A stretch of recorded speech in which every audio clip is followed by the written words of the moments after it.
ایک بندہ ہے وہ ڈرامہ دیکھ رہا ہے، مجرم مولویوں کا ہے یا اللہ کا ہے؟ اللہ کا.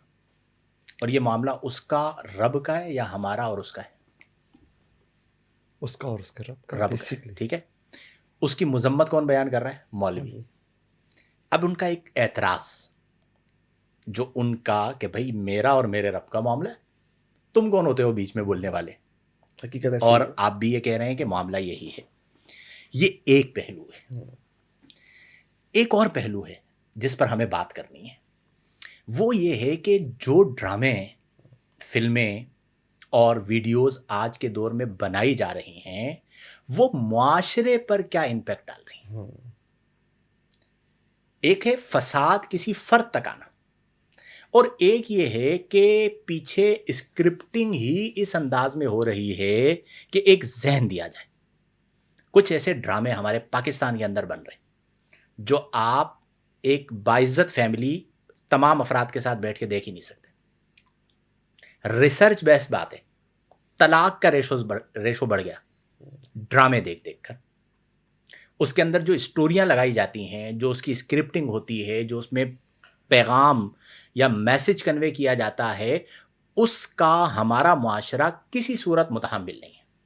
اچھا ہوتا کیا ہے، یہ بیسیکلی انڈسٹری ٹو انڈسٹری کہانی چل رہی ہوتی ہے. پاکستانی انڈسٹری متاثر انڈین انڈسٹری سے، انڈین انڈسٹری متاثر یورپین انڈسٹری سے. ٹھیک ہے، اور وہ فالو کر رہے ہیں ایک دوسرے کو. اب آپ کو اس بات کو سمجھنا ہوگا کہ ہم جو بات کر رہے ہیں وہ بات کر رہے ہیں مسلم معاشرے کی. ہمارے یہاں اگر کوئی مذہبی فیملی نہیں ہے نا، مطلب کوئی مولوی کی فیملی نہیں ہے یا کسی مذہبی جماعت سے یا تنظیم سے وابستہ فیملی نہیں ہے، تب بھی ہمارے یہاں آج بھی اکثریت وہ گھرانے ہیں جن میں حیا، شرم، قدر، بھائی کی رسپیکٹ، بہن کی رسپیکٹ، باپ کی رسپیکٹ، ماں کی رسپیکٹ، یہ چیزیں باقی ہیں. ایسا ہی ہے. نسب باقی ہے. اقدار ہے. لیکن جو چیزیں آپ کو دی جا رہی ہیں اس کا چونکہ اثر معاشرے پہ آ رہا ہے، اس میں جو دکھایا جا رہا ہے وہ آپ دیکھیے کہ ڈریسنگ کے معاملے کو آپ دیکھ لیں. آج کل کے دور میں جس طرح کی ڈریسنگ کی جا رہی ہے، اور کی نہیں جا رہی، باقاعدہ پری پلان کروائی جا رہی ہے، وہ ایک زہر گھولا جا رہا ہے، اور اس کے نتیجے میں بچوں کے اور بچیوں کے اخلاق برباد ہو رہے ہیں. تو ہم جو اس موضوع پر بات کرتے ہیں کہ بھئی ٹھیک ہے آپ کا، آپ کے رب کا معاملہ ہے، لیکن بات یہ ہے کہ اب تو بات یہاں تک بڑھ چکی. اس دن ہم کہیں بیٹھے ہوئے تھے، یہ بات چل رہی تھی کہ بعض نیوز چینلز پر جو انفوٹینمنٹ کے پروگرامز ہوتے ہیں، مزاحیہ پروگرام جس میں کوئی انٹرویو ہے، ان پروگرامز میں مین اسٹریم میڈیا پر ڈبل میننگ گفتگو کی جا رہی ہے. ٹھیک ہے، اور وہ اتنی واضح ہے کہ کوئی تھوڑی سی بھی عقل رکھنے والا ہے یا جو معاشرے میں رہتا ہے باہر نکلتا ہے تو اسے پتا ہے کہ اس جملے کا کیا مطلب ہے اور اس جملے کا کیا مطلب ہے. یعنی پیسے کے لیے معاشرے کی اقدار کو بیچا جا رہا ہے. بالکل. ریٹنگ حاصل کرنے کے لیے حیا سوز جملے کہے جا رہے ہیں کہ یہ جملے اگر ہم نہیں کہیں گے تو ہمارا پروگرام بکے گا نہیں. ان چیزوں کو آج ہمیں ختم کرنے کی ضرورت ہے. کیا کہتے ہیں؟ بالکل ایسے ہی ہے. بالکل ایسے ہی ہے مفتی صاحب. میں یہاں پر نا جو ہمارا ٹاپک تھا اس کی طرف ایک توجہ دلانا چاہوں گا اپنے ناظرین کی بھی، اور ہماری یہ جو ڈسکشن چل رہی ہے اس میں ہم نے کہا تعمیر اور تخریب معاشرہ میں ABCD کسی کا بھی کردار. تعمیر اور تخریب مطلب پلس مائنس، میتھ کی ٹرمنالوجی میں کہیں، یہ جو پلس مائنس ہوتا ہے نا، اس کے لیے پہلے ایک ویلیو چاہیے ہوتی ہے. مثلا 3+3 یا 3-2، کیا خیال ہے، کوئی ایک ویلیو چاہیے. ہمارے ہاں اس ٹاپک کو لے کر ابھی بہت سے لوگ شاید کنفیوز ہو رہے ہوں اس بنیاد پر کہ وہ بیسک ویلیو کو انڈرسٹینڈ نہیں کر پا رہے ہوں گے. وہ کہہ رہے ہوں گے یہ مولانا صاحب 3 لوگ آپس میں بیٹھ گئے اور کیا باتیں کر رہے ہیں، یہ اچانک سے کہاں نکل گئے. دراصل اگر آپ پہلے یہ طے کر لیتے ہیں کہ آپ ایک مسلم ہیں اور ایک مسلم معاشرے کی بات کر رہے ہیں، تو اب اسلامی اعتبار سے جتنی تخریب والی چیزیں ہوں گی وہ تخریب میں شمار ہوں گی، جتنی تعمیر والی چیزیں ہوں گی وہ پلس میں شمار ہوتی جا رہی ہوں گی. ٹھیک ہے نا.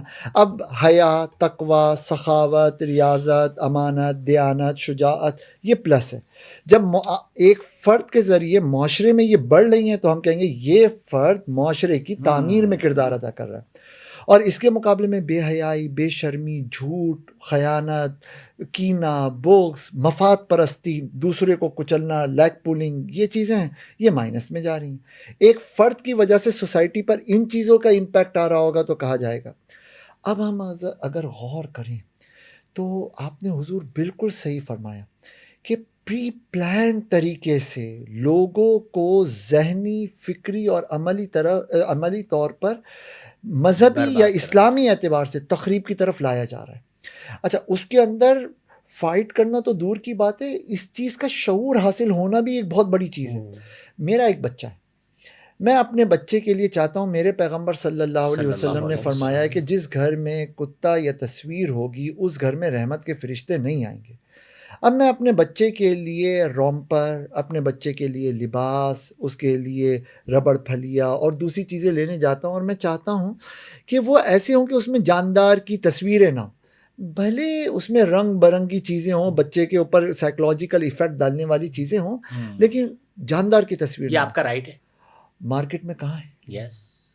اچھا، چھوٹے بچے سے نونہال سے لے کر آپ بڑی عمر تک آ جائیے، کہاں ہے؟ بلکہ اس کے ساتھ ایک اور بات جوڑیے کہ یہ جو پوری انڈسٹری ہے یہ کہتی ہے کہ جی ہم نیم برہنہ ہو جائیں، خبردار آپ ہمیں کچھ نہیں بول سکتے، لیکن ہماری ایک بچی اپنے ارادے سے نقاب لے، برقع پہنے، حیا کے ساتھ نکلے تو اس کا نقاب پکڑ کے کھینچنے کی کوشش کی جاتی ہے۔ اِنَّا یعنی لِلَّهِ وَإِنَّا آپ إِلَيْهِ اپنے لیے تو نیم برہنہ جس کی وجہ سے معاشرے میں فساد عام ہو رہا ہے اور اس معاشرے یہ معاشرہ متحمل نہیں ہے، آپ کہہ رہے ہیں اس پر اعتراض نہ کریں کیونکہ ہماری مرضی جیسا، تو ہماری جو مسلمان بچیاں ہیں جو اپنی مرضی سے، ابھی آپ کو یاد ہوگا انڈیا میں ایک واقعہ ہوا تھا کہ وہ جو ایک ہماری بچی تھی جو کوئی ایوارڈ لینے کے لیے آئی تھی اور وہاں کا کوئی باقاعدہ منسٹر تھا، اس نے اس کا نقاب پکڑ کے کھینچ لیا تھا اور یہ پوری وہاں پر ایک مہم چلی تھی پھر اس کے بعد کہ یہ کیا ہو رہا ہے۔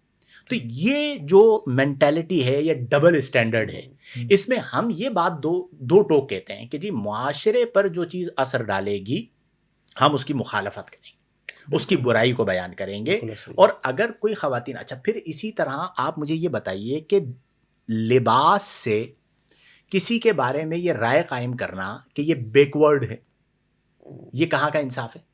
یعنی اگر کسی نے عبایا پہنا، نقاب کیا تو یہ تو دقیانوسی سوچ ہے، یہ تو پرانے زمانے کے لوگ ہیں۔ اس مینٹیلٹی کو ختم کرنے کی ضرورت ہے کہ ایک حق حاصل ہے، آپ کے پاس رائٹ ہے تو ان کے پاس بھی تو رائٹ ہے۔ اصل بات یہ ہے کہ ہمیں معاشرے کے اندر وہ تمام امور جو معاشرے کو خراب کریں، جو معاشرے میں فساد کا سبب بنے، انہیں روکنا ہوگا۔ قرآن کریم فرقان حمید میں اللہ کریم نے فرمایا کہ ان الذین یحبون ان تشیع الفاحشۃ فی الذین آمنوا لہم عذاب علیم فی الدنیا والآخرہ، کہ بے شک وہ لوگ جو اس بات کو پسند کرتے ہیں کہ ایمان والوں میں فحاشی عام ہو۔ اب اس آیت کا سیدھا سیدھا جو ترجمہ ہے وہی پکڑ لیں کہ وہ لوگ جو انڈسٹری کے ذریعے، میڈیا کے ذریعے، سوشل میڈیا کے ذریعے ایمان والوں میں فحاشی کو عام کرنا چاہ رہے ہیں، ان کے لیے اللہ فرما رہا ہے لہم عذاب علیم فی الدنیا والآخرہ، ان کے لیے دردناک عذاب ہے دنیا اور آخرت میں۔ یہ مولوی کی بات نہیں، یہ قرآن کی بات ہے، یہ اللہ رسول کی بات ہے۔ تو اس لیے ہمیں اس چیز کو سمجھنا ہوگا اور ہماری بچیوں کو اس کو تھوڑا سمجھنا چاہیے کہ ان کا جو اثاثہ ہے وہ حیا ہے۔ بالکل اصل اسلام نے حیا کا درس دیا ہی اس لیے ہے کہ امت کو یا لوگوں کو یا معاشرے کو اچھی مائیں ملے۔ پہلے آپ سوچئے کہ ماؤں کی کیا قدر ہوا کرتی تھی، بیویوں کی کیا قدر ہوا کرتی تھی، اب وہ اقدار پامال ہو رہی ہیں اس چیز کی وجہ سے۔ ایک اور پہلو ہے میں جس پہ چاہوں گا آپ لوگ بات کریں، فیک ورلڈ۔ اللہ، آج کے دور میں جو میرے سامنے کچھ کیسز ایسے آئے کہ غریب جو فیملیز ہیں، غریب بچیاں جن کے والد رکشہ چلاتے ہیں مثال کے طور پہ، یا کوئی ٹھیا لگاتے ہیں، ان کے پاس مال زیادہ نہیں ہے، اور انہیں سوشل میڈیا پر کوئی اپنا گھر دکھا رہا ہے، کوئی اپنا لباس دکھا رہا ہے، کوئی اپنے برانڈز کی چیزیں دکھا رہا ہے، اور وہ اسے دیکھ کر متاثر ہوتی ہیں، ابا سے ڈیمانڈ کرتی ہیں، ابا پوری نہیں کر سکتا ڈیمانڈ مثال کے طور پہ، اب وہ غلط راہ پر چل پڑتی ہیں، ڈیٹنگ کا چکر چلتا ہے اور کئیوں کی عزتیں داؤ پہ لگ جاتی ہیں۔ ایسے رپورٹڈ واقعات ہیں۔